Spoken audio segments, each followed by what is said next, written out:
And now, it's time for another Dice Tower review with Ryan Metzler.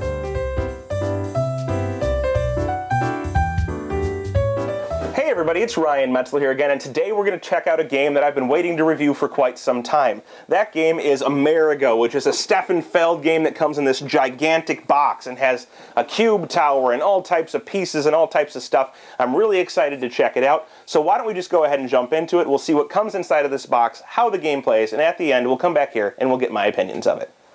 Here you can see Amerigo set up for 2 players. Now I've only set it up for 2 because if I were to put too much more board out here, and this board does change in size based on the number of players, it simply wouldn't fit on my camera along with everything else that I need you to see. So what you're looking at here is the 2-player setup. Just know that it expands for 3 and 4 players to be a little bit larger in different shapes, and there's extra tiles that will get placed out there to create more islands and different shapes of islands. Now this island setup is set up in a way that you have large islands, which are more than 20 spaces. You can look at them here. It's this one island here that has a treasure chest on it, and all of them that have at least 20 spaces will get a treasure chest. And then you have smaller islands here. You have groups of 4 and up to 11 even on this map that you can currently see. Each of these islands has goods that are predetermined on it. So a coconut is placed here. We have coffee beans, cotton, and some leaves and some sticks and stuff that you can collect throughout the game. And collecting them along with production tokens and will get you victory points at the end of the game. So you'll want to kind of balance that out. Each player is going to have their player board where they'll be storing tokens that they pick up. They'll have a progress track here that will let them get some special tiles, a cannon track which will let them fight off pirates, and a gold track which will let them take extra action points on their turn. In addition, each player is going to have a couple of ships that they'll be moving around the board to explore these islands. They're going to have their own little building tiles here that they can build out on these islands once they've established a post out there to build over them. And they're going to have these little posts that they can build out on the islands, which will allow them to build out their own little areas. So, each player has this stuff. Over here we have a board that is going to be the central board that's going to dictate what's going on in the game. And over here we have a tower that we're going to be dropping cubes into and taking those cubes out of to determine what actions will become available. On this track over here, you can see that there's a victory point track, of course, to keep track of victory points. We have several different areas for different colors of cubes: green, yellow, white, blue, black, red, and brown. We have an area to buy some tokens that are going to be multipliers for goods that you pick up out here. We have an area for progress tokens that you'll pick up by advancing on this track here. And we have the pirates, which you'll be needing to fight off at the end of each round, or you'll lose some victory points. There's one more track on this board here. It's this multicolored track that we'll cover a little bit later, because right now it just doesn't tell you anything if I tell you anything about it. Finally, there are some neutral building things that you can build out here. The kind of tiles that you can choose to build instead of your own player-specific color ones. They're worth more victory points, but they're neutral, which means that any player can benefit from them being out on the board, and more on that later. The way this game is going to work is that you're going to be dropping cubes into this tower and seeing what falls out to dictate what actions happen. So, at the beginning of each round, you're going to start by dropping the blue cubes. I've already seeded the tower, I dropped everything in, some cubes stayed inside, and this is what's fallen out that I've added to the board. The start of each round will see you dropping the blue cubes into this tower and seeing what comes out. So, I got mostly blue back, but I did get a green. So when I place these out here, I'm going to have the option of taking either a blue action or a green action. Now, you're going to get action points based on the number of cubes that have come out. So right now, I have 5 blue cubes. That's the most of one color, and that means that the action points I'll get will be 5. I can use those action points on either a blue or a green action. So, at the start of the game, you're likely to take the blue action. So, I would get 5 action points for a blue action, and we'll say that blue's going first because they're on the top of the turn order. Blue is movement, so when I decide to move, I first am going to place my 2 ships anywhere I would like on the board. Maybe I start here and here. Then, each one of my ships gets 5 movement points. Movement points are moving from one area to the next. So, for example, I could move 1, I could even move 2 over to here because these areas are large areas. But, if I started here, I could, for example, move 1, 2, 3, 4, 5. Now, this would be a strange movement, but maybe I decide to do something like this and just use one of my movement, 1, and stop right there. He doesn't have to move the full 5. My other ship also gets 5 movement, so maybe he moves 1, 2, 3, 4, and stops right there. For having ended my movement on these anchors, I can place out 2 of my buildings on the areas that are connected to them. They're basically docks or ports, whatever you want to call them, and I can place these out onto these 2 islands. For being the first player to place on each of these, I'm going to get 3 victory points. So this has just earned me 6 victory points for my movement, which I'm going to mark on the victory point track. This would essentially be the end of my turn. And it would now move to the yellow player's turn. And they're likely to take this too, because they have nothing to build just yet. They haven't got any of their village tiles to build on the board, because they'd have to buy them first with a red action, which currently isn't available. So, right now, they're going to go ahead and they're going to move 5 as well. They're going to take their ships and they're going to place them out on the board. Maybe they start opposite of where I did. And they can take up to 5 movements. So maybe they go 1, 2, 3, 4. And they go 1... Actually, let's go 1, 2 over here. And likewise, they can build 2 of their buildings out onto these areas, and they will score 6 points as well, because they are the first person on each of these, and they advance their 6 points. Actually, it turns out that yellow is second on the big island here, so they're going to lose 3 of those points. They only get the 3 for the island that they're first on over here, because blue already established a trading post here. After we're done with this, all of the cubes are going to move back to their respective colors. So the blue will move back to the blue, and the green to the green. At that point, we'll pick up the black and we'll drop it into the tower. And we'll see what comes out. So, this time, well, we'll take that extra one with it. We will have the option of, let's see here. We have these cubes. So, again, we have 6 black this time, and our choices are black, green, and blue. We're going to get 6 action points no matter what we take, but we can take any of these 3 different colors of actions. So, I could take another 6 movement, or I could take 6 points for building things. I don't have anything to build. Or I could go ahead and I could take 6 cannons. Now, cannons are going to be useful for fighting off pirates. And at the start of the first round, we would have revealed one of these tokens. It's a 3, which means that at the end of the round, you must have at least 3 cannons to fight off the pirates, or you're going to lose 3 victory points. So maybe each of our players decides to take cannons. But note that they could take movement, or they could take building, but they have nothing to build. After each player has taken their cannons in this case, or maybe yellow decides to move, and they decide to take 6 movement. 1, 2, 3, 4... and they'll place another one of their yellows out onto the big island. And they decide to take 6 movement over here, and they go 1, 2, 3, 4, and they build on this island for 3 points. So now you can see that they're kind of spreading out and hoping to build out later. After we've done this, again, we return all of the cubes to their respective colors, and this time we're going to drop the red cubes. So we pick up the red, drop them in the tower, and we only get red out in this case. So your only choice on this turn would be to take a red action. So, red actions are going to be buying tiles. You can see here that you have your own stock of tiles available, and there are neutral tiles. And as I said earlier, buying your own stock will allow you to expand from your area, will not allow other players to build off of your expansion, but is worth less victory points, while buying the other tiles over here are worth more victory points, but are usable by both people. When you build out, or when you buy these, you're going to have to pay the cost associated with them. So you'll see that this area here, and all of your own tiles, costs you 1 red action point. So we're taking red, I could spend 1 on buying that, and it would place it into my own personal supply. Otherwise, I can go ahead and I can buy these out here. Now I have 4 points to spend, so I could buy one of these. For example, I could buy this 4-cost one and place it in my own area. Or I could buy a combination. I could buy one of my own, and perhaps a 3 of another color. Whatever shape I wanted to. So, when I buy these, I'm going to spend all 4 action points, and then, of course, I'm going to pass it to the next player, who has the option of taking 4 action points to buy as well. Once we're done with that, we'll move these back to the red area, and, of course, we'll drop the brown cubes into the tower. And we get out a bunch of different cubes. So, let's take a look at this time. We place all of these in the center, and we see that the most we have is 3 brown, which means 3 action points will be available for whatever action we decide to take.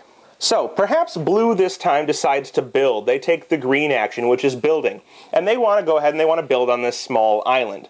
What they're going to do this is they're going to build out perhaps one of these neutral tiles here. They're going to place this out like this. And they're going to cover this up right here. When they do so, they're going to pick up this leaf and they're going to put it on their player board.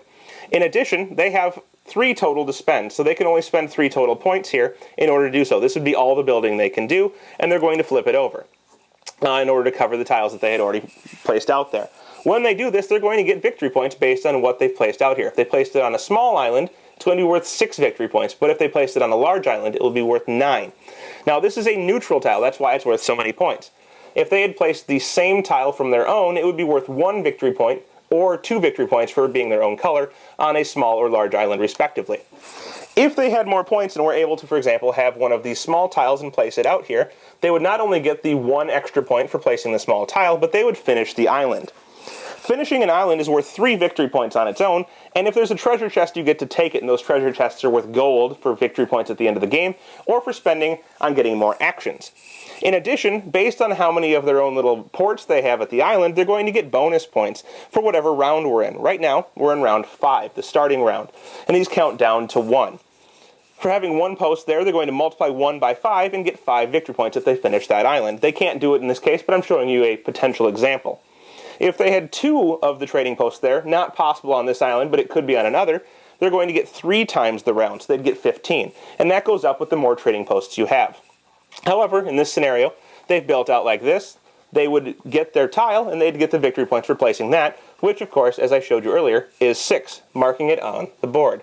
So they go from 6 to 12.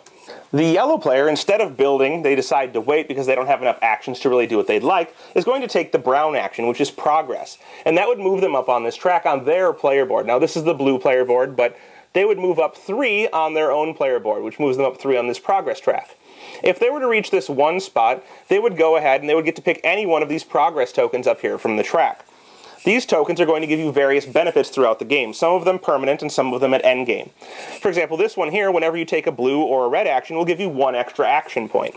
This one here, if you cannot beat the pirates, you only lose half victory points. This one here makes the pirates 2 harder for all the players for the rest of the game. This one here will give you 3 gold at 1 point whenever you want. This one gives you a gold whenever you place one of your ports or trading posts, whatever they are. This one will make gold worth an extra point at the end of the game, and then this one increases the yellow or black actions. Finally, this one over here is for an action when you actually pass, and you can choose to pass at any point you want. When you do so, you're going to get 1 gold for each 3 cubes that are in the center. So if there's a bunch of cubes in the center, it's a good idea to pass if you don't need the action. And you'd move up your gold track. These gold can be spent on your turns to give you extra action points for an action that you want to take more of. So for example, if you wanted to move 6 and there was only 5 blue action points available, you could move your gold down in order to take that. So maybe this player decides to take that, moves up 3 on their progress track, doesn't quite get one of these chips yet, but will get one when they move up the next time.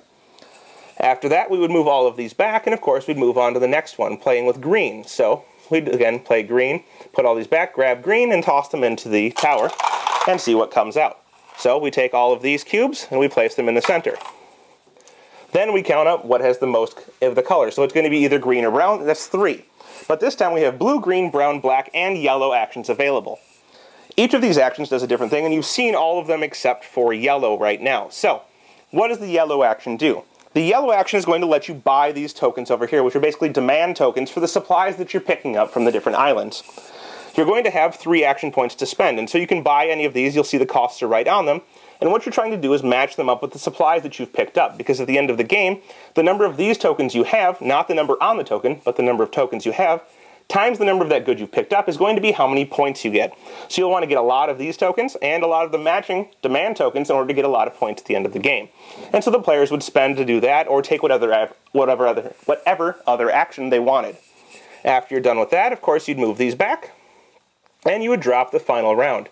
It would have actually been 4 action points because I didn't see a brown off to the side there, but that's semi-irrelevant. You're going to drop the whites this time. And so when we drop the whites, this is the last round. These are going to come out, and we will see that we have these actions here. We have white, green, and red. So we've gone from blue to black to red to brown to green to yellow, and you get different rounds or different cubes each time. But now we have 4 action points, and a green, and a red, and a white possible action. The only action we haven't seen is white, so why don't we take a look at what you can do there. White is going to allow you to either advance on this track here, which is both the turn order track and the special action track. So let's say the blue took 1, 2, 3, 4 advancements on this track, and yellow did the same. What this does is it reverses the turn order. Now yellow will be first, and blue will be second. In addition, on future rounds, instead of moving up on the track, they could use this ability to take whatever color action is underneath them. So both of them have the option of taking a brown action, even though brown's not available in the center right now. This is an interesting way to kind of make sure that you have access to one action at any point in time. If you decide not to move up and you land on a spot which you like, you can always take that action as long as a white cube's available in the center. In addition, it'll give you victory points at the end of the game based on how far you are along this track. Now that we've gone all the way around the board one time, we've essentially ended one round of the game. And I know I may have skipped a color here, I probably got a little confused, but you drop each color once. At the end of this, you're going to have to resolve the pirates. So if you don't have at least 3 cannons, you're going to lose 3 victory points. But if you do have at least 3, you're going to move down on the track, and you move down even if you don't have enough cannons, and you don't lose the victory points. In addition, any of these that are left here are going to come off of the board, and you're going to slide the remaining ones from this side over here, and then you'll only refill this side from the remaining tokens here. So 1 time plus 8, you move yourself to wherever the next person is, or the front person is on the track, plus 2 for whenever you do cannons, and plus 2 for whenever you do buying these tiles over here. In addition, these tiles are going to go away. So these will not be here any longer, and they will refill from the ones from the supply, so that you have a fresh amount of demand tokens to have out on the board here that you can choose from on future rounds. Finally, you're going to go ahead and you're going to reveal another pirate. So next round you're going to need 4 cannons, and you're going to remove a round marker from this thing, which means that completing islands is no longer worth as many points. You're going to continue on in this way until you go through all 5 rounds of the game, which will be the 5 markers that are over here. At the end of the game, you're going to convert everything that makes gold into gold and get 1 point for each gold you have. You're going to multiply the tokens you've picked up times the demand tokens that you have in order to get victory points from those. And you're going to score some other points based on various other things. At the end of the game, whoever best manages to explore these islands get points for building out villages and cities on the islands, pick up goods, supply demands, get gold, and score points based on these tracks here on the special actions track, and the progress track will be the winner. This is a Stefan Feld that I was really excited about. I mean, I love Stefan Feld so much that I'm automatically excited by a game that comes out. He's got Trajan and Bora Bora and Bruges and Castles of Burgundy and all these great games. And this one had so many components in such a huge box, and it was brought out by Queen. I thought, it was going to be great. It's always Feld's always great, except for Macau. But in this case, it didn't stack up the way I wanted it to. The game is not bad by any stretch of the imagination. I've heard a lot of people say that the game is bad. I won't go that far. The game has some problems with the dice, or the cube tower. The cubes tend to fall out too much, and if you rearrange some of the pieces in it, it gets a little bit better. A little bit more restrictive on how the actions fall. And overall, I'm not sure if the problem is the fact that everybody has access to the same actions, or if there's just too many actions available, but overall, it just doesn't feel tense like other Stefan Feld games. It misses something there. It kind of misses that whole Feld feel, where you're like, well, there's always a best action to do, and I only have access to some of these actions, but if I play it right, I can get access to the other ones, and it's going to be great. But this doesn't seem to have that feel to it to me, and I guess that's why I'm not in love with it like I am a lot of other Feld games. It just doesn't feel Feld to me. That doesn't make it a bad game. I think it's a little bit lighter than a lot of the Felds out there. I'd put it towards the bottom of my Felds, but it's going to stay in my collection for the time being, so that maybe it'll grow on me, and if it doesn't, I can eventually get rid of it. But for right now, it's earned a position of maybe staying in the collection. So overall, if you take a look online, make sure you modify your cube tower so that it works a little bit better. Try it out with certain numbers of players and see if it's something for you. If you're a huge Feld fan and you like the heavier Felds, this one's probably not going to be exactly what you're looking for. If you like lighter games and maybe aren't a Stefan Feld fan, check this Feld out. It may be one that's for you. That is Amerigo from Queen Games. Thanks so much for watching the Dice Tower videos. Find more great videos and reviews, as well as our top-rated audio podcast at Dicetower.com. You can also find other great shows at Dicetowernetwork.com. I'm Eric Summerer, and you've been watching The Dice Tower. The Dice Tower is sponsored by Cool Stuff Inc., where you can find great games for great prices. Cool stuff in stock. Check them out at CoolStuffInc.com.